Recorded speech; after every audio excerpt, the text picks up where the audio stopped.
look over this, the very top, you can see that we have some norms from the meeting.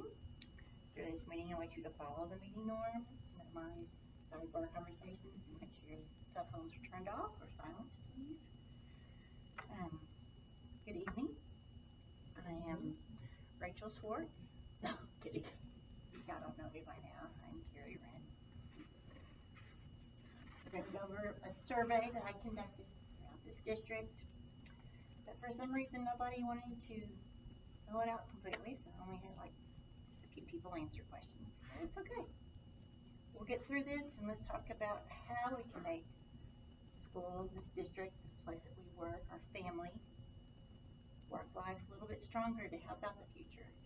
21st century learners is what we need to focus on. So, with that in mind, let's go over these results. I did ask them if they felt like they were fairly proficient in technology they use in their school, and about 20% that they weren't quite sure, just still newly exposed to everything, and about 80% felt like they're fairly average. So we kind of need to bump it up. We kind of need to make sure people feel comfortable with it, use it in multiple areas. I asked my colleagues if they felt like they could incorporate technology into all subjects. 20% said no, 80% said yes. So we're still not quite the way I wanted. I mean, it's good, but we still need to use that 20% of it, you know. So if y'all can help out that college that needs that help, that would really, really help us out. Not just that person and those students, but later on. Next year, just keep encouraging them to keep using it. We had how do teachers feel technology was readily available for them throughout the school. 20% said it was frequently readily available, another 20% and occasionally they had a chance to use it, and about 60% said they frequently felt like it was available to them to use at their leisure, I guess, whenever they're ready for it. Teachers felt that their student had technology ready, available for them also. They need their students in the classroom to use that equipment right then. They could use it. 80% and 20% said it was just occasionally. And then frequently, how much they used it throughout their day. 20% said practically never use it with their students. What? Who like never uses it? You need to help these kids. So if you're walking in the hallway and you see some of these teachers not using it, you might want to pull them aside in your plan time or in the morning or after school and say, hey, I've used this different skills, I've done this certain technology, and help them. We have to be there. 20%, yeah, thanks. Thank you, Rebecca. 20% said once in a while. 20% said very often. They used it throughout the day. And about 40% said fairly often. So we're getting there. Do you think teachers frequently use technology to gather grades, data statistics, students' progress? 20% said practically never. They never use it. I'm not liking these results. I mean, I didn't have the names for the people that took the surveys, but it's probably a good thing. 20% said once in a while. They used it to kind of help out with the grades and statistics. 20% fairly often, and 20% said almost always. So, still not quite what I was looking for.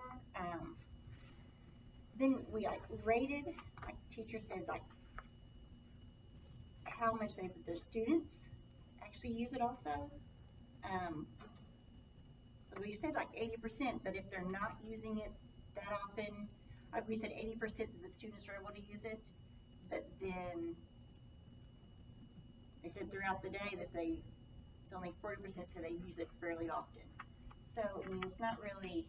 It's there, but they're not using it. Yeah, so I don't understand that. So something else needs to be done. I think maybe trainings could really help boost that number. Okay. More trainings in how to use technology for those teachers. Okay. Yeah, adding it into the curriculum so you can make sure that they're gonna use it. Yeah, okay. So you're forced to use it, really. Yeah. For those teachers who don't want to use it. Actually, I didn't know that way. That's pretty good. I like that suggestion. What ways do you use it? Can y'all tell me some examples so then I can make sure All that... the time for whole group, Smartboard, all the For time. whole group, okay. I mean, anything. We use it for during calendar time, during literacy time, Okay. brain breaks. Yeah. Maybe if we were going to do like a science experiment, maybe we'll kind of watch the process of what the process of doing it, and then we'll actually do the science experiment. Okay. I mean, for every there's a way to incorporate technology. Okay. I mean, in every subject. Make a list for them, make us a checklist Yeah. for them or something. Do you have any other examples that she didn't cover that how you may use it in your classroom? Well, even just independent work, like station time, listening centers. I have a Zern station for the math program. So it's like you're teaching math, but then they go through the station time and they're getting a little bit more. So just use it as a supplement to the curriculum area. Same for reading. You can use Epic to put their books on there so you can progress monitor what type of reading level they're at.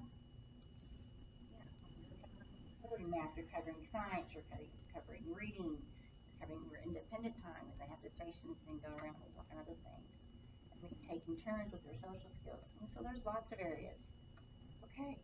I will get something else typed up and I'll have this to you in the morning. Thank you, Sounds ladies. great. Thank you. Thank you, Ms. Rachel.